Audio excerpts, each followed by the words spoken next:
Salam sejahtera teman-teman dan puan-puan yang dihormati dan dikasihi sekalian. Saya pun macam PM juga, tak perlu gaji, kata Nazri Aziz.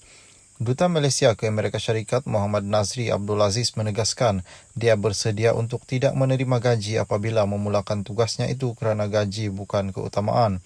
Namun, kata bekas ahli Parlimen Padang Ringgas itu, beliau tidak akan menolak jika kerajaan memberikan gaji untuk tugasnya sebagai duta di Amerika Syarikat. Saya terima jawatan ini bukan kerana duit.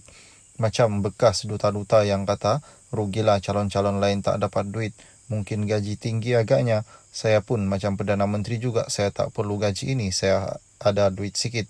Saya tak perlu gaji, saya tak perlu kepada gaji. Mungkin juga sebab fikiran saya ada tugas tertentu yang saya boleh berikan, itu sebab mereka putuskan lantik saya. Tapi kalau kerajaan nak bagi gaji, kita ambil. Saya bukan lagi ahli politik. Wang bukan matlamat, katanya yang dipetik daripada akhbar utusan Malaysia hari ini.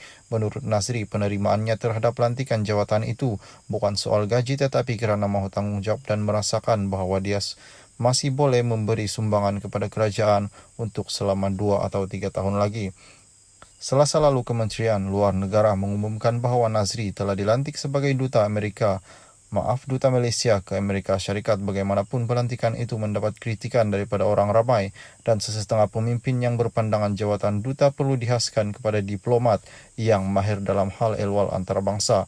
Namun Timbalan Perdana Menteri Ahmad Zahid Hamidi berkata, Nazri merupakan personaliti yang sesuai untuk menjadi duta Malaysia ke Amerika dan juga mengesahkan bahawa pencalonannya untuk jawatan itu dibuat oleh kerajaan kepimpinan Ismail Sabri Yaakob sebelum ini. Presiden UMNO itu juga menyatakan keyakinannya terhadap kemampuan Nazri mewakili negara dan menguruskan tugas sebagai duta. Salam sejahtera tuan-tuan dan puan-puan yang dihormati dan dikasihi sekalian. SPRM akan panggil Muhyiddin. SPRM dilapor akan memanggil Presiden Bersatu Muhyiddin Yassin berhubung siasatan terhadap kedudukan kewangan parti itu. Menurut laporan News Straits Times, pengurus CPN yang juga bekas Perdana Menteri itu akan dipanggil dalam masa terdekat.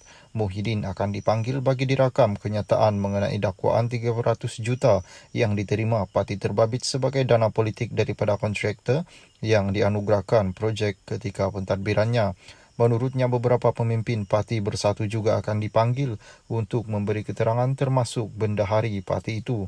Sumber berkenaan turut mengesahkan SPRM telah membekukan 2 akaun milik Bersatu yang berbaki 40 juta. Hasil pemeriksaan menunjukkan semua penyumbang kepada parti terbabit adalah kontraktor yang menerima kontrak kerajaan ketika pentadbiran Muhyiddin. Dilapor kontraktor terbabit dikenal parti pasti selepas SPRM menyiasat beberapa akaun milik Bersatu yang dibekukan hujung bulan lalu. Bersatu sebelum ini dilaporkan menerima sehingga 300 juta daripada kontraktor berkenaan sebagai dana politik susulan persetujuan dibuat dengan beberapa pemimpin parti. Difahamkan lebih 15 individu termasuk pemimpin parti itu dan pihak kontraktor sudah memanggil dan sudah dipanggil SPRM untuk dirakam kenyataan. Sebelum itu, Ahli Majlis Pimpinan Tertinggi Bersatu, Dr. Muhammad Faiz Naaman, berkata SPRM sudah membekukan beberapa akaun milik parti itu. Katanya pembekuan akaun itu ada berkaitan dengan siasatan SPRM terhadap dana kerajaan berjumlah 92.5 bilion yang didakwa diseleweng oleh kerajaan PN ketika melaksanakan pelbagai projek rangsangan